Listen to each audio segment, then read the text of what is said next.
October 1, 2013, San Francisco Public Library, Glen Park Branch. A young man, 29 years old, slim with curly hair, is sitting at a table in the science fiction section. He has his laptop open. He's logged in. What is he logged into? He is logged in as the administrator of the world's largest dark web drug marketplace, a website that had processed over $1 billion in Bitcoin transactions, that had tens of thousands of users buying and selling illegal drugs, fake documents, and contraband from around the world. In the science fiction section. In the science fiction section of a public library. 2 FBI agents approach him and stage an argument to distract him. A third grabs his laptop before he can close it. Closing it would have triggered encryption and locked them out forever. They grab the laptop mid-session. Mid-session. Admin privileges, transaction records, everything open. Ross Ulbricht, the man the internet knew only as Dread Pirate Roberts, was arrested with his digital empire entirely intact and readable on the table in front of him. In the science fiction section. I cannot stress enough how much he was in the science fiction section. Welcome to HILLarious Media. I'm Dylan. I'm Cindy. Episode 29, The Silk Road, the Dark Web, Bitcoin, a libertarian dream that caused very real harm, and a story that just got a brand new chapter in 2025. Let's go. Okay, background. The Silk Road. What was it? Where was it? And how did it work? The Silk Road was a marketplace on the dark web, specifically on the Tor network, which is a system that anonymizes internet traffic by routing it through multiple encrypted layers. Think of it as the internet underneath the internet, not accessible through regular browsers, not indexed by Google, not visible to your ISP. So you needed specific software to even find it. You needed the Tor browser, you needed to know the address, which changed periodically, and once you were in, you found what looked like a completely normal e-commerce site. Product listings, seller ratings, customer reviews, a feedback system, dispute resolution. Like eBay. Exactly like eBay, except the products were predominantly illegal drugs: heroin, cocaine, MDMA, methamphetamine, prescription medications, psychedelics, all listed with photographs, descriptions, purity ratings, and seller reviews.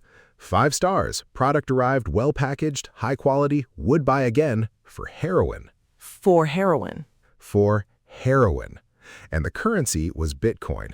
This was 2011, early days of Bitcoin, when most people had never heard of it. The combination of Tor anonymity and Bitcoin pseudonymity was specifically designed to make transactions untraceable. Did it work? Largely, for a while.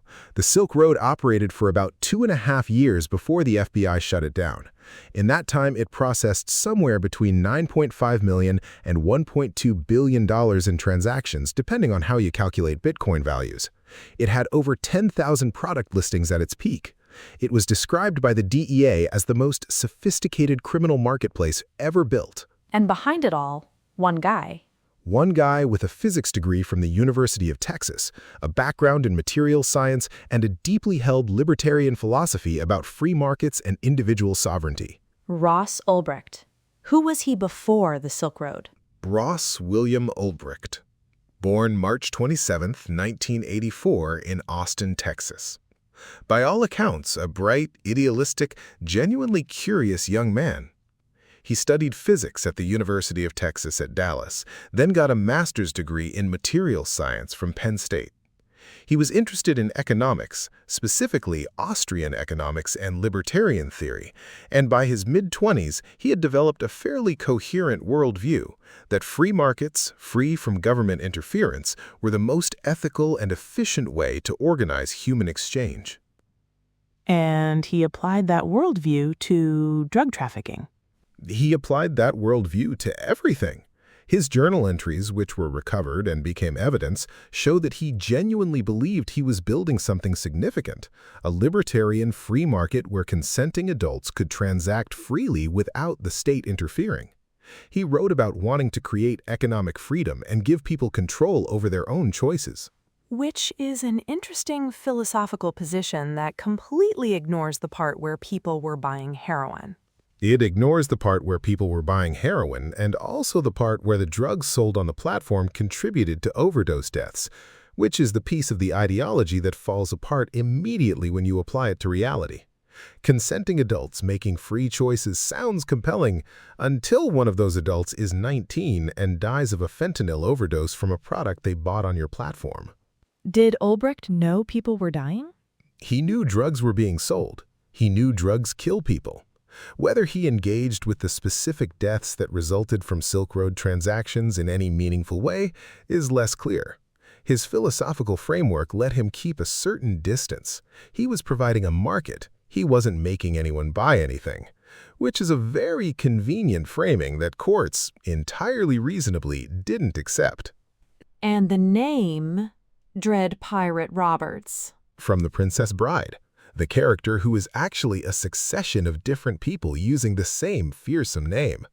Ulbricht seems to have genuinely enjoyed the theatrical dimension of it, the mystique, the mythology around the anonymous administrator. He was building an empire and he had a character to play. A libertarian philosopher playing a pirate character while running a billion-dollar drug marketplace from public libraries and coffee shops. He did a lot of his work in public spaces with the laptop open, which, in retrospect, is the kind of operational security failure that should have ended things much sooner. How did they actually catch him? Because the whole point was that Tor and Bitcoin made it untraceable. Multiple threads coming from multiple agencies simultaneously that eventually converged. The first thread, a rookie IRS investigator named Gary Alford, was researching the early days of the Silk Road, trying to find any public mentions of it before it became infamous, when its creator might have been less careful. He found a post on a forum in 2011 promoting a Tor-based anonymous marketplace, posted by a user called Altoid, and then a later post by the same username asking for the best and brightest to help with an exciting venture in Bitcoin, with an email address attached. He left his email address. The email address was rossalbrecht@gmail.com. He used his real name. He used his real name in an email address attached to a post promoting an anonymous Bitcoin marketplace on the early internet in 2011, before he thought anyone was looking. That is the most expensive amateur mistake in the history of the dark web. Genuinely one of the most expensive mistakes in criminal history. The IRS agent flagged this to the FBI. Meanwhile, other investigators were finding ways to identify the Silk Road servers through technical vulnerabilities in the Tor configuration and eventually located them in Iceland. And a separate agent had been building a profile of Dread Pirate Roberts through undercover work on the platform itself. Multiple agencies closing in from different directions. All converging on the same person. Once they had Ulbricht as a suspect, they needed to catch him logged in because the encryption on his laptop was military-grade and impossible to crack if closed. Hence the library, hence the argument, hence the grab. The science fiction section grab. The science fiction section grab that secured one of the most complete sets of criminal evidence ever obtained in a single arrest. He goes to trial in 2015. What is the defense? The defense argued that Ulbricht had created the Silk Road, but had handed control to others before it became the massive marketplace the prosecution described, and that by the time of his arrest, he was just a low-level employee, not the mastermind. The prosecution disagreed. The jury disagreed. He was convicted on all 7 counts: drug trafficking conspiracy, money laundering conspiracy, computer hacking conspiracy, and others. And the sentence? Life in prison without the possibility of parole, plus 40 years on top of life. The judge, Catherine Forrest, cited the devastating harm caused by the drugs sold on the platform. There were specific overdose deaths referenced in the sentencing, and the need to send a message about dark web criminality. How controversial is that sentence? Very. Legal scholars, civil liberties advocates, and even people with no sympathy for Ulbricht or what he built have argued that life without parole for a non-violent first offender, even one who ran a billion-dollar drug marketplace, is disproportionate. For comparison, many people convicted of actual murder receive shorter sentences. The argument isn't that he should have faced no punishment. It's that the sentence reflected a desire to make an example rather than proportionate justice. And 2025 happened.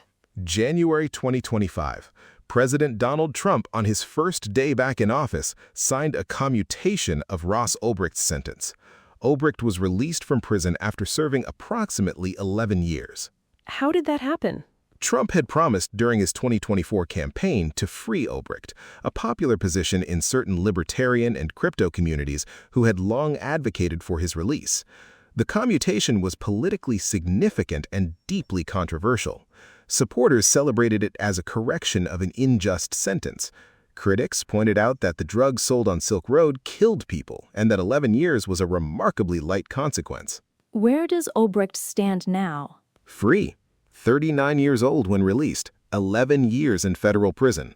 He has not spoken extensively publicly since his release, but his case has reignited debates about sentencing reform, drug policy, the dark web, and cryptocurrency regulation.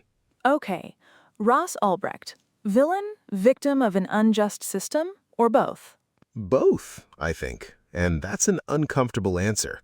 What he built enabled real harm. Drugs sold on Silk Road killed people. The libertarian framing, consenting adults making free choices, breaks down the moment you account for addiction, for vulnerability, for the 19-year-olds who aren't making fully informed free choices. He created infrastructure that facilitated that harm for profit. That's not nothing.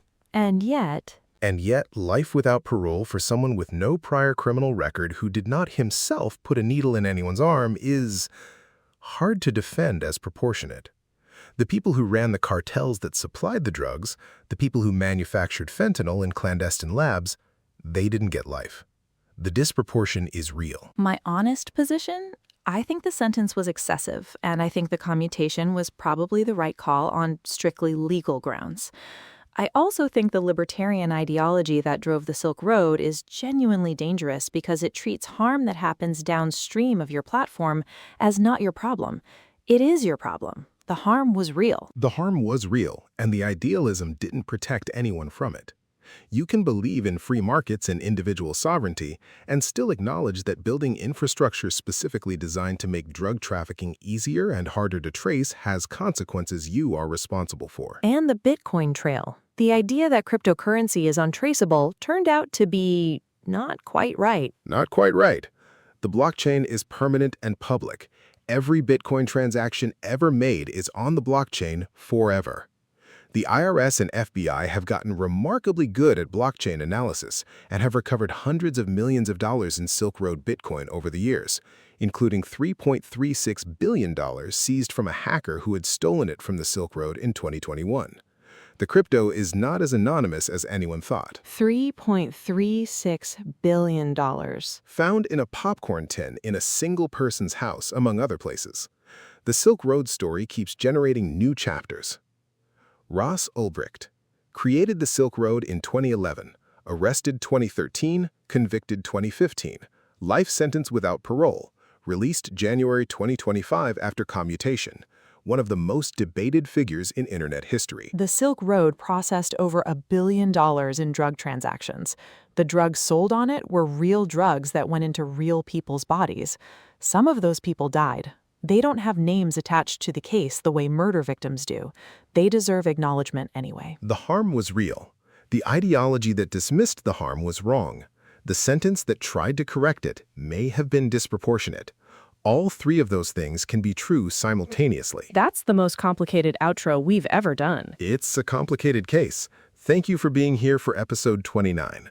One more episode before our big episode 30, which is going to be something very different and very current. Stay tuned. Subscribe, leave a review, keep the suggestions coming. I'm Cindy. I'm Dylan. Stay off the dark web, or at least use a better email address than your actual name. Minimum requirement. Good night, everyone.